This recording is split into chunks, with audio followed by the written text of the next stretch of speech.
Bill Hammerstrom, Roger Metzger, your WJER Sports team this morning on Sports Talk, driven by Ferris. We do have a Wendy's scoreboard update coming up, but we're not going to wait for our guests to come on because the champs are here. In the house. So we have Indian Valley head football coach Matt Lancaster. He brought along 3 players with him. I'm going to have him introduce them. Coach, you are the Division IV state champions. How has your week been? Well, it's been great. It's been a blessing. It's been rewarding. It's awesome for our community, but it's been busy too. And it's been a long season, and everybody's pretty tired. But we've been living on adrenaline for the last week, and that's been fueling us, and seeing the excitement in our community and the entire county, it has been pretty cool. So you brought along 3 players. You want to introduce them and explain why they're with us today? Because I made them. No, I didn't. I asked them. We got seniors Jackson Bircher and Hunter Peterman, and junior Grady Kinsey with us today. All right, welcome to the program, guys. How has your week been? Jackson, you're the closest to the microphone. It's just kind of it's been good. Just good? So you go. Well, I had a good wrestling practice, so Okay. it kind of evened it out. I got you. So, yeah, it's just kind of been good. It feels great to get back home after a big win like that. But you go back to class and you're like, guys, I just won a state championship. What am I doing here, sitting in physics or geography or whatever it is? Yeah.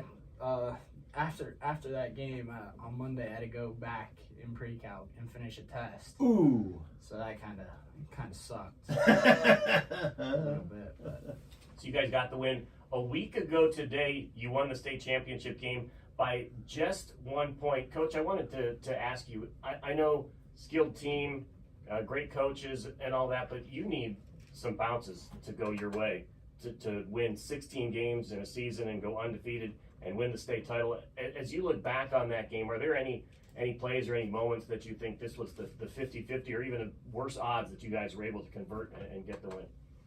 Probably one of the turning points, and you're right, you do got to have some things go your way, to do that. It's a long season, and you got to do get some bounces with health too. And every single one of our players overcame some health issues or fought through some adversity. Everybody's dealing with some kind of injury by the time you get to that point.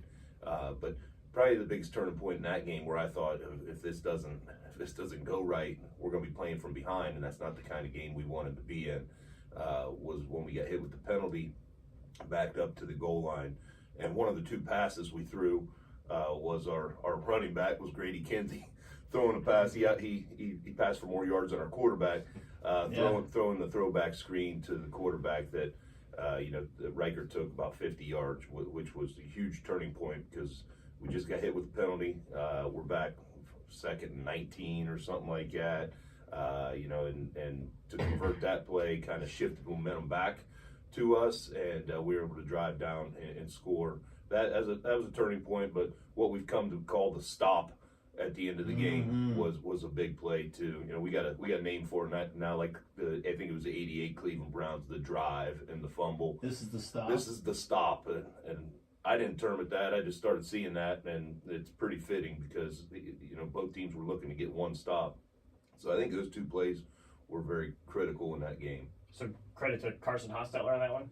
Yeah, and then the ball was thrown a little bit behind, fortunately. So that was a break, But yeah, he broke well, made a great play, and we were fortunate on that 4th down play to get the ball and do what we did the rest of the way behind our offensive line. Grady Kinsey's here. Why don't you talk about that play that you said was a turning point? How confident were you in that when the play came up?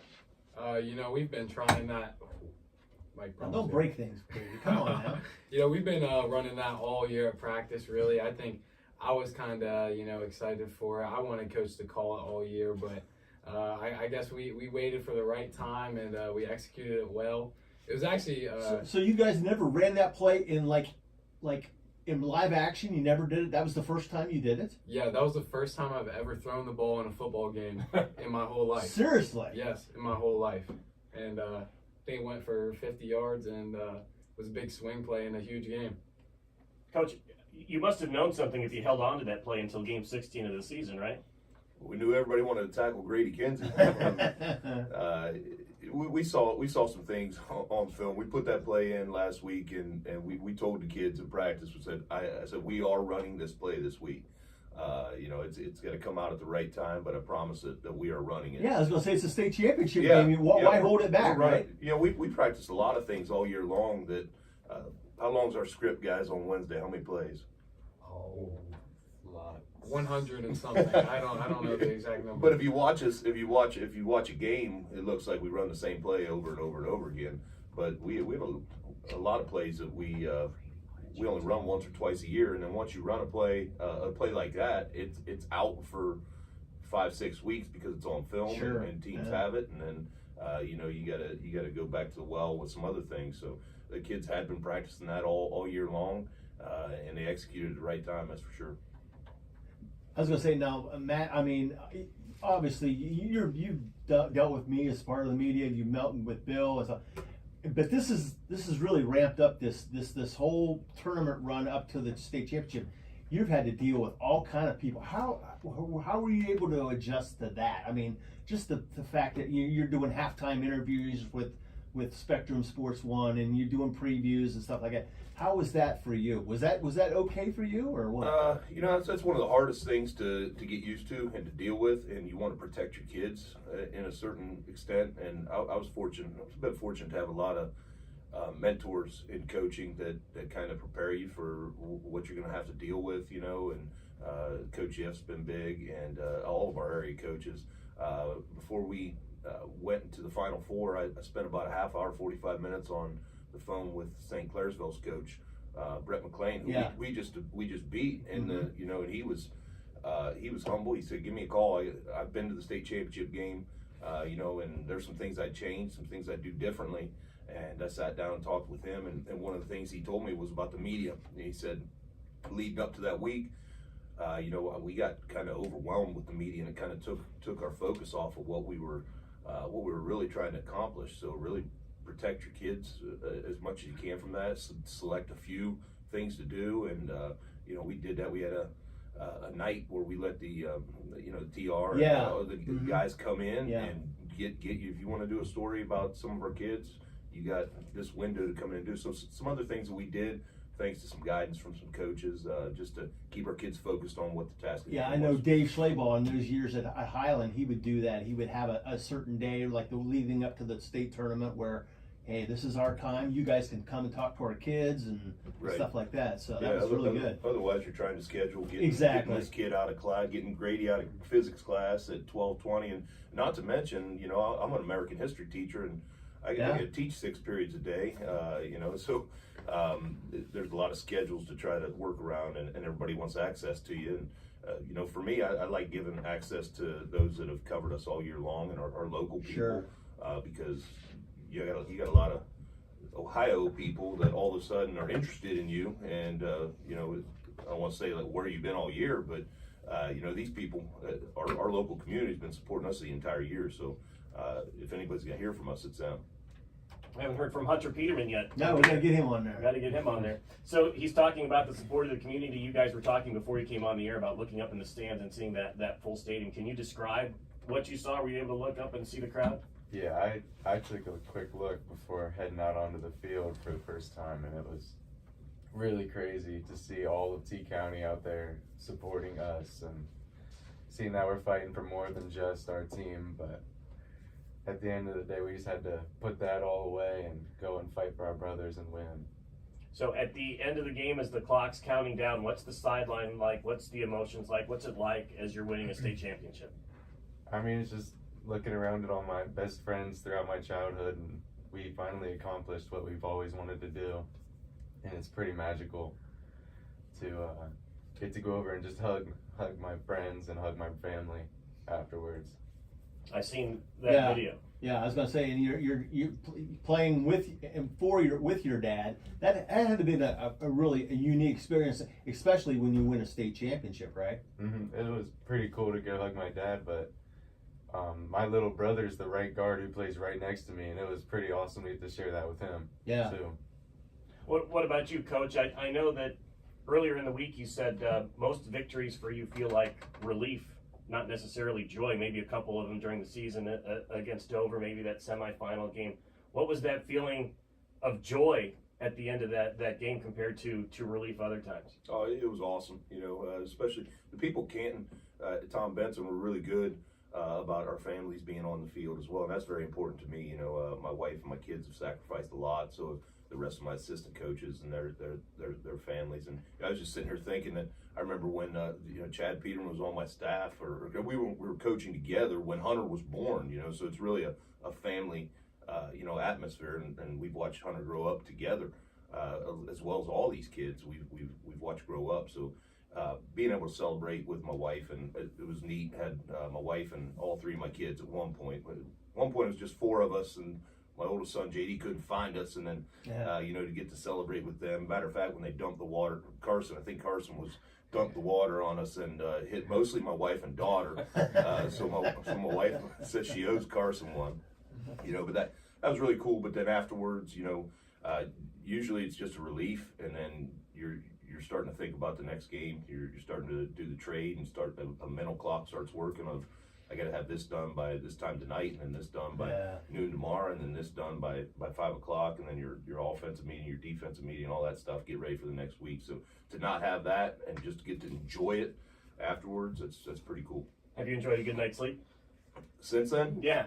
Yeah, a couple of them actually. That's good, because you told me before that it was like 6 weeks before you thought you had a good night sleep. It's been 6 months. Months. Since you had a good night's sleep. I mean, literally, it's been since. That's what people don't realize. It's a long season. It's really a season and a half and then some. And it's not like you're a college or a pro. You get a bye week. You don't get a bye week in high school football. There's no bye week in high school football. We had our Unity camp was in June, right, and we're lifting all off season, and then their camp was starting in July, and here we are in December. It's almost Christmas. All right, Coach Matt Lancaster, Indian Valley Braves State Championship Division 4. We're going to come back with them. We have to take a break. We'll quickly get you your Windy scoreboard update, and then we'll have more from the champs who are here. Scoreboard voice update. Back to the Indian Valley Braves. Let's get into the championship game, because you won by a single point, and you were talking about some of the close plays. What about the Grady Kinsey? You recovered your own fumble in the end zone for a touchdown. That had to be a little bit scary, right? Yeah, I had a feeling that was going to be a topic. It was funny because I didn't even realize, who knocked it out. But after looking up on the Jumbotron, I saw Dave Stryker in an attempt to push me into the end zone, because I was kind of, fighting for yards. Dave Stryker tries to push me in and just knocks the ball out. And I didn't catch that. He's the one that did it? Yeah, he did. As his arm went around, just knocked it straight out. And, I was getting tackled at the time, and I remember thinking, oh, nobody saw this. And I just see the ball. It's, down by my knee. And if you watch it, I just slowly grab it. I slowly do it. I think that was the best thing I could do, because I think if I would have lunged at it, if I would have went you fast, could have knocked it. Yeah, I could have knocked it, or the guy right beside me would have reacted to me, making a sudden movement, and he would have tried to get the ball. But I think he didn't even notice that I fumbled it, so I was just glad I could pick that up. Yeah. Now, you guys won by a point. Have you had a chance to think about what a great game that was? I mean, trading touchdowns, going back and forth. I mean, that's a crazy football game. Yeah, they had a super high-powered offense, and, obviously so did we. They had that receiver that was basically impossible to tackle. He was something else, man. Yeah, I think he's one of the best players in the state. He's obviously super talented. He's going to Michigan State, a Big Ten school, so I think they're obviously getting a talented player there. No, I was gonna say, dude, I'm sorry, you are Mr. Football. Come on, man. Come on. I know you're not gonna say, but I will. I mean, after that performance you had in the state title game, I mean, how could they? I don't know what the voters in the state were saying, but you get to show them again next year, man. Yeah, I appreciate that, but I think there's a lot of good players in the state.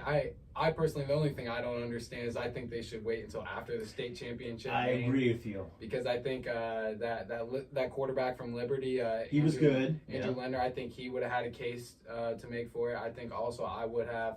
I think Sean Terry from Ironton. Well, I think what they do is take the regular season instead. They don't count anything after the tournament. That's kind of the way it is in most sports. I mean, when you have a MVP selection there. You could have a great regular season, and maybe in the postseason you don't do much of anything. But that's just the way it is. I mean, I guess that's just. I agree with you. It should be after everything's done. Then that's when you decide who's Mr. Football. Ask Grady though. Ask Grady, what would he trade? Would he rather be Mr. Absolutely. Football, Mr. Football, or Division IV state No champions? question, right? State champions, yes. Absolutely. State champions. Mr. Absolutely. Football did lose in his final game, right? I wasn't going to bring that up. So you had a great answer at the awards banquet that was put on by Big Z Sports, but I mean, you get all the credit as a Mr. Football candidate, but you want to give credit to a lot of other people too for all the yardage that you put together, right? Yeah, I think our O-line does a great job. I think we have the best coached O-line in the state. I think we have the best O-line in the state as far as, what we do with what we have. If you look at us, we aren't huge. Not a bunch of specimens on the O-line, but we get it done. I think we have a great attention to detail. I think in practice, it's very intricate. I think Coach Pete holds these guys to a high standard. Considering two of them are his own sons. Yeah. He can get on them all the time. So I think everybody just does a great job when it comes to having the type of offense that we do. So Hunter, can you talk about being on the O-line and facing guys who are probably a little bit bigger than you? First off, when Grady says we're not specimens, I do take offense to that. Yeah, I think across our interior we average about 175 pounds, and then our tackles are a bit bigger. So, well, whenever they're that much bigger than you, you can basically pray before the game. Pray during the game and pray. Yeah, you can pray during the game and then give your thanks afterwards. There you go. And then just hit them as low and as hard as you can every single play, and hope eventually they give up. Is it a lot of the technique? I mean, I'd obviously say- we're talking about we're talking about difference in kids and stuff like that. They might be bigger than you, but is it technique or what is it? I'd say it's almost all technique, and then pretty good bit off-season lifting, where I worked a lot on my strength in the off-season. But if I can get there before they can, and they can't move me as easy, Sure. they're not tackling Grady with one arm. So. Yeah. You mentioned lifting weights. How you guys? I think your season started for me to start taking notice of seeing Grady Kinsey. I think squatting just a ridiculous amount of weight there in the preseason, right? I mean, how much time do these guys spend in the? You were talking about that before. How much time they spend in the weight Yeah, room. we've got 24 days and we're back at it. And these guys come in, before school 3 days a week, and then we have great attendance and a great work ethic in the weight room that's set by our leaders, and our kids have been doing that for many years, and they know how important that is. That's a key to our success is our weight room commitment in the off season, and something that our kids pride themselves on. What's different about this group, I think, too, in the last couple years is what they do outside of our, what we do, what our coaches require of them. Oftentimes in the evening, too, they're going to lift again, or they're going to speed training, or they're going to do some things on their own to make themselves each individually better, which as a collective makes all of us better. So that's these guys have gone a little bit above and beyond. You've had a lot of great teams over the years. I'm sure you look back on all of them fondly, but is that what separates this team, that this team was able to make that next step to a state championship? Probably, and this team had a belief that something like this was possible, where it's never been done in county history. So you don't start every season thinking, well, yeah, we've got a shot at something like this, But from the very beginning, this team, when we first had a meeting and talked about goals, Grady, he's the one that said state championship. And some of the kids in the room kind of laughed, like, yeah, right, that's never happened before anywhere around here. But they started to believe as the season went on, and the win against Dover was a big one for us, that our kids started to believe more in themselves. And then as we got to the league and had some tough games, that belief started to grow.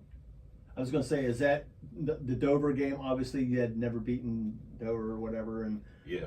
I mean, was that like I think, hey, we could really do something this year? Yeah, it was. We hold them up on a pedestal as the program that they have as elite in our area, and very well coached. Their kids play the right way. They do things the right way, and just a great program with a proud tradition. And to go to their place and compete the way we did, and then to come out with the win, I think it definitely instilled we can do this, a belief in our kids that carried them through the rest of the season. Talking to Coach Ift after that one, obviously he's impressed, as everybody is, with your quarterback, Riker Williams, Grady Kinsey, but as a football player, he singled out Jackson Bircher over there. Can you talk about Jackson, what he means to your team? Yeah, we don't pay a lot of attention to that, but I told Jackson yesterday, I really think he got snubbed in the all Ohio stuff, but that's outside of our control because he's, as our fullback and inside linebacker, he doesn't get a lot of the notoriety and the stats, but I don't know that we've ever had a kid that's been more important and instrumental in what we do on both sides of the ball, and he never comes off the field on either side of the ball. I like to comment to guys in the Spectrum broadcast. He said, this guy, Jackson Bircher, he just runs into people over and over every play. I think he's going to be 2 inches shorter at the end of the game. He does that, and he does it through injury, too. He's wearing a knee brace. He's got a cowboy collar on. His shoulder, he gets a stinger every third play, but he's a multi-dimensional kid that we can use. Our entire offense really revolves around him, even though he touches the ball once or twice a game, maybe at best. But being able to have a kid that can line up at fullback, line up at tight end, line up at tackle, line up at wide receiver, and move him around, and he's so smart, as all our kids are. These guys are academic all Ohio, and he missed practice one week for one practice, and it was an offensive practice, and it was a nightmare. Just trying to fill in without him. Yeah. Well, Jackson, they noticed you on the other side of the ball because Dan F. made sure to mention what you did in that game to me. How much, now you're missing wrestling practice for this program today. How much does your wrestling mentality, what you do in the wrestling room, translate onto the football field? Wrestling is a big part of my mentality for football because wrestling's just a different sport. It's so long, it's grueling, you just gotta have the right mindset to make it through it. And I just bring that mindset to football. Yeah, it's gonna be hard, you're gonna get hurt, it's gonna suck sometimes. Mm-hmm. And you just gotta keep going. And then wrestling, like all the techniques with takedowns and stuff, it just helps on defense a lot. So wrestling has always been a big part of my game on football. You wrestle up. You say you're wrestling 215 this year, and I wrestle too. And there's nothing more exhausting than leaning against a guy for 6 minutes or trying to control a guy for 6 minutes. There's some kids that are just crazy strong, and like when you're just trying to wrestle the kids that are crazy strong, it wears you down insanely bad. You just run out of breath. You're tired. They're tired. You're both just trying to do the best you can, and it's different. Was anybody more thankful for a 16-game football season than Jackson Bircher because he got to miss wrestling conditioning for that? Oh no, I'm so thankful for this season because it's a crazy way to go out. Sorry, but it's just to end it on a state championship. There's nothing more I could ask out of it. All right, we have Jackson Bircher, Hunter Peterman, Grady Kinsey, and Coach Matt Lancaster of the Indian Valley Braves. Sports Talk driven by Ferris today. All right, you're telling us a story during the break that we need to get on the air of a moment, Grady Kinsey, that was captured on the Jumbotron during the state championship game at Tom Benson Hall of Fame Stadium. Go ahead. Oh, okay. This is the one about my gloves? Yes, about your gloves. So anyways, every single game, I try to, I'm carrying the ball a lot. I try to keep my gloves sticky, and I usually lick them or spit on them. And, I do that and rub them together, and that keeps them sticky whenever I'm about to get the ball. But in this game, I don't know, it was cold out. It wasn't hot out, so I guess I wasn't drinking that much water. But my mouth was so dry. I had no spit to, get these gloves sticky. So, I had my offensive guard, Brogan O'Connor, was in the huddle. I'm like, dude, just lick my gloves real quick, lick my hand. and he did it. And I'm looking up at the jumbotron, and they're kind of like just zoomed in on that, so they got a real close look at that awkward brotherly moment right there. What was it like? Let's go over to Hunter Peterman. What was it like playing with the jumbotron at Tom Benson Hall of Fame Stadium? What was that atmosphere like? I know you had a huge crowd, but it's just almost a professional atmosphere there. It was so cool to look up and see the instant replay and see if I did good or not. And it was really fun when they'd zoom in on the huddle, and then my little brother would just start dancing and waving at the camera. Oh my! Are they zooming in from far away, or are they on the field? Are there cameramen on the field? I'd assume it's from an aerial view, right? Because they were looking down at me every time. They seemed to do that every time a snap either got dropped or fumbled. They'd zoom right in on my face. I think they were trying to shame me. It sounds like it. Didn't work, did it? Oh, it worked. I felt some shame. All right, Coach, what do you think about a jumbotron? Did you have one installed there at Indian Valley? You got some boosters, right? No, we're not interested in that. Kids probably pay more attention to that than they will a football game if it's up there all the time. Okay, inquiring minds want to know the Taft game, the extra point that put you up 9. Was it a plan call? Was it a fake? What you can say it now. It's over. The games are over with. Yeah. No, I'd love to take credit for having the balls to make that call, but no, it's a practice. It was a fire situation where the snap wasn't handled correctly, and that is our plan, is to throw it up to Colt as Riker. He's a quarterback, so he can throw. He's got a couple options when he calls that fire. So it wasn't a called fake. It was kids making a play, in a situation that is practice. But that turned out to be huge because it gave you a 9-point, huge 29-20. Yep. It gave us a 9-point lead, and a little bit of breathing room that they would make it a 2-possession game. Definitely, helped us out. Yeah. So you were up 7 at the time, late in the game. You look at the replay, I think you can still see that. Big Z Sports, it looks like the snap came.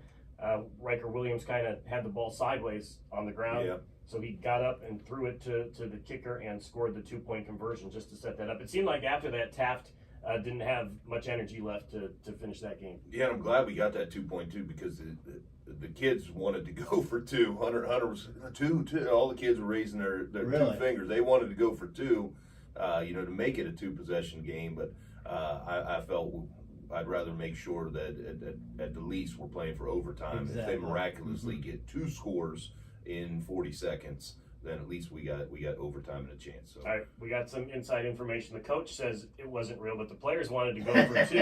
Hunter, in that huddle, was there some discussion of, hey, let's make this look like we're not going for 2? I'm not on PAT. I was just going to say that. There's So no don't way ask it's him, not ask out him. there. But I'm almost certain running off the field I was begging to go for 2. Yeah, as a lineman, there's nothing I like more than lining up. They know we're running it right up the middle, and we still friggin' scored the 2 points. I remember in that Dover game, you guys went for 2 a lot with Riker Williams. I mean, that was your go-to. I think that was the difference in that Dover game. Yeah, it was, and that was another case of the ball bouncing our direction, because it wasn't the ideal situation. It was just we really sucked at our PAT team at that time. We couldn't get it down with the kicking game, and that progressed and got better throughout the year to be an option for us. But it definitely turned out being big for us, going for 2. Both teams scored the same amount of touchdowns, and the 2-point conversions ended up being the difference in the game. Now, you were telling us also during the break about rewatching the Spectrum replay of that. Can you tell us that on the air, what you're telling us during the break? Yeah, it was just cool. I know everybody's, all of us has been reliving it and watching it with our families, but on Sunday morning, I told my wife and kids, mark off your calendar tonight at 8 o'clock. We're just going to sit down and just watch the replay on TV as Braves fans, and get to enjoy it without having the pressure of having to, make the calls and execute the plays and do everything. Just sit back and watch a state championship. Okay, so did you critique yourself, or did you just watch the game, or what? No, I just watched it. I didn't. You said, "Oh man, I should have done this." No, just watched it, enjoyed it. There might have been a little bit of that, but we won. So yeah, at that point, yeah, no, you're not going to do everything right. But no, we just enjoyed it. It sounds like you enjoyed some plays more than others, like your first play you were talking about during the break as well, you know, lining up your running back, your quarterback, handing it off to the quarterback and stuff like that. Yeah, on Wednesday night, you know, I come up with what our openers are going to be based off of what we want to see and what we want to have a look at in our opening plays, and then I give them to Coach Peterman, and he puts them in the order that he wants them in, and then I can adjust them. And he had the very first play of the state championship game, first time in school history and county history, and we're lining up our running back at quarterback and handing it off to the quarterback for a running play. I'm like, you sure we want to open with that? And we both agreed on it, and it ended up being a good play, and you know, set the tone for the game. So watching full games is one thing. These kids live in a different era with YouTube videos. What's it like at school? I mean, are you guys exchanging? You looking for YouTube videos of different things? How is the reliving this moment going for the kids in high school and your parents as well, I guess? I mean, the reliving part is kind of great because it's just you got access to all these other accounts that are posting all these videos. So I mean, to be able to relive it the way we do nowadays is really great. It's just a great experience. Grady, you said your parents haven't stopped watching it? Oh yeah, it's all we've done. You know, it was Saturday night right after we won. You know, they're up until 4:30 in the morning watching the game again. It's like going to the game twice.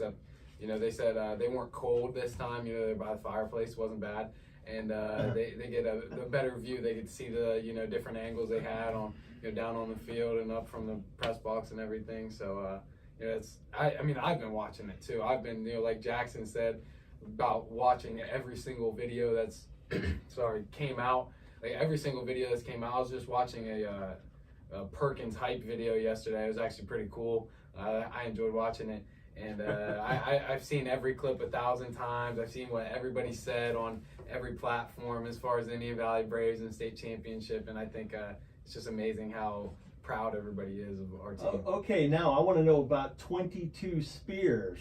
Let's hear about that. If you don't know, you can go on YouTube. You can check out Grady. He has a weekly. Is it a weekly thing you do, or what? How does that work? Yes, we try to make it weekly. Me and Carson, we usually film it on a weekday. Carson Zoller? Carson Zoller Media. Yeah, he takes pictures at our games and stuff, and he's everywhere taking pictures.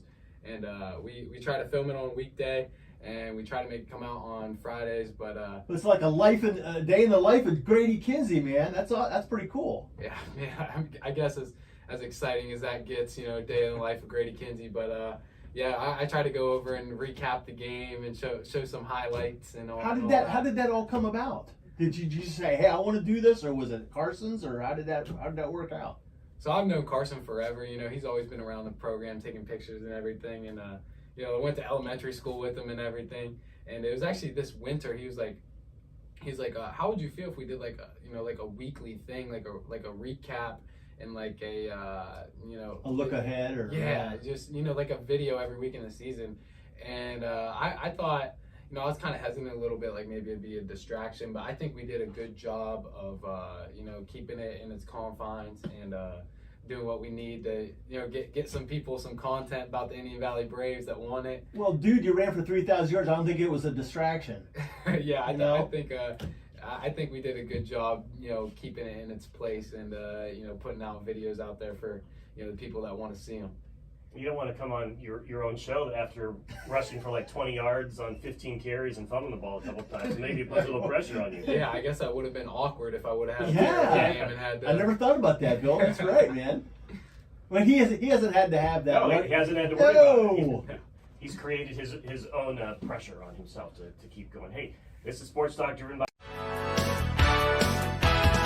Is there anything better than high school sports? Hi, this is Pat Ferris of Ferris Chevrolet Toyota. High school sports bring out the best in our schools and in our communities, and the people at Ferris have always believed in the importance of athletics and academics. Just like we believe in the great cars and trucks we sell and service every day, like high school sports, we're a great tradition in this area.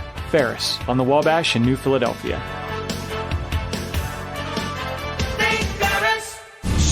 Christmas comes a-rockin'. Luminar Christmas. Mistletoe Madness Tour 2024. Christmas Amplified. The ultimate holiday rock concert. Timeless Christmas classics mixed with all new favorites. Sure to warm the hearts and illuminate the senses. Luminar, the new high-energy rock tradition. December 19th at the Performing Arts Center. Get tickets today at kent.edu/tuskpack.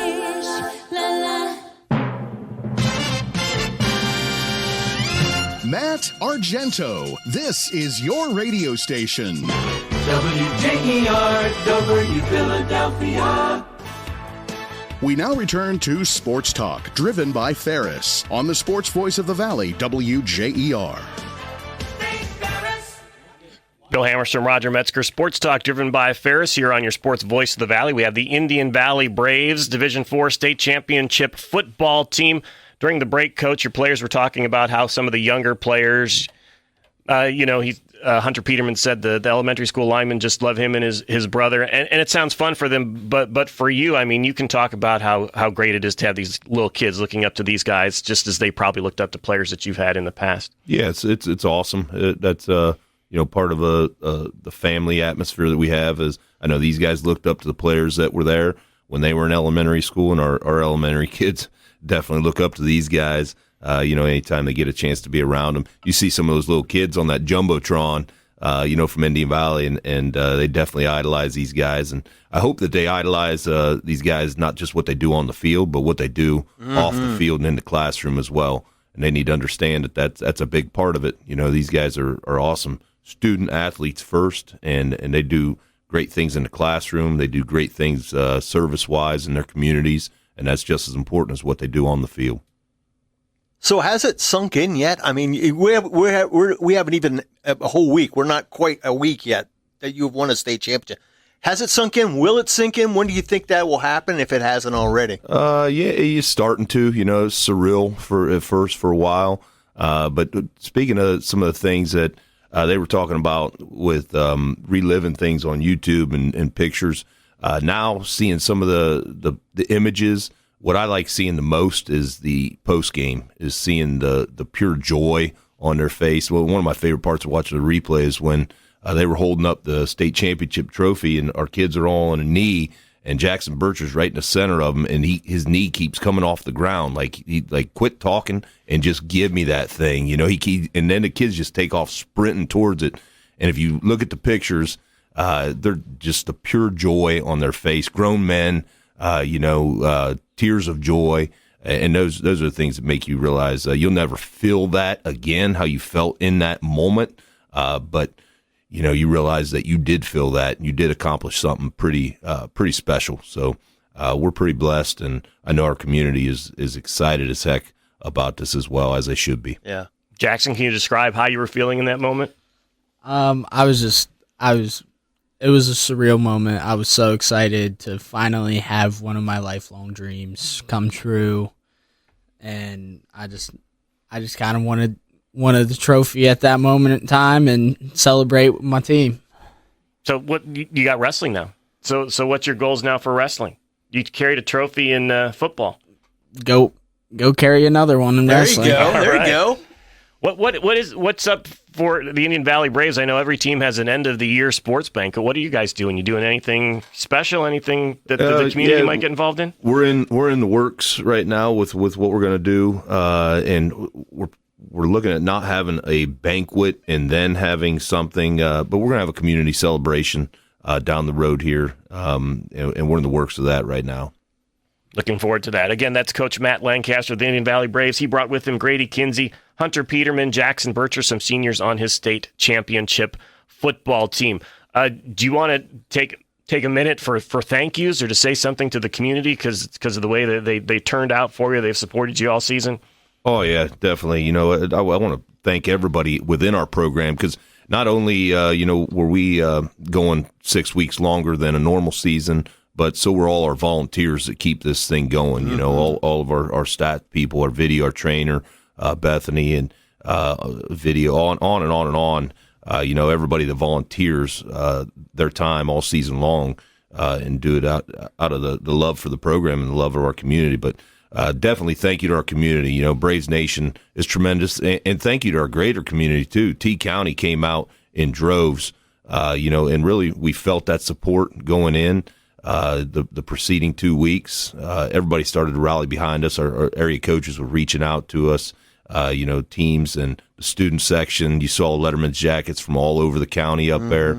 And one of my favorite videos is from the opposing sideline when we did get a big stop at the end of the game. There was 5,500 people on their feet just going nuts. And the sound, you know, of knowing that there's a chance to bring this home to Tuscarawas County and our great little communities down here is something I'll never forget. So thank you to our entire community. Yeah, and now you guys are the hunted now. I mean, you got the bullseye on your back. You guys are defending state champions. The future looks bright, though, for you guys. I mean, as far as that goes. Yeah. You know, we're already working on our motto for next year. I think we've got a decent one because we know we're going to have a bullseye on our back, as you said, and we're going to have to stay hungry and keep getting after it and keep working, not get complacent, and you know, keep raising the bar. And now we've got to raise it higher and keep it there. All right, we're about to wrap it up on Sports Talk. Just a few minutes left. I want to give the last word to the players over there. Do you have anything you want to echo from your coach about thanking people for coming out? You had the whole county on your side there. Does that, you know, I know you got rivals on the football field. Does that lighten it a little bit, or how do you feel about the whole county coming out? Jackson's at the microphone. It feels great to see everyone come together and support us in our game. And I really just want to thank all the coaches, all my teammates, and everyone who's been around me for the last 4 years. It's been a great 4 years, and I'm looking forward to watching them in the years to come. So, Grady, Hunter, go ahead. I'm just gonna quote Jackson Bircher. How about them Braves? That's all I got to say. All right, Hunter, last word. I just like to take something from Riker Williams. T County, this one's for you. Ooh. So the Indian Valley Braves, Division IV state champions. First time in Tuscarawas County history that a team has won the state championship there at Tom Benson Hall of Fame Stadium. So congratulations, guys. Just an outstanding accomplishment. Thank you for having us on, and thank you, Tuscarawas County. Thank you, Braves Nation. Sports Talk is driven by Ferris. To share your ideas, email sports@WJER.com or leave a message on the WJER Sports Facebook page.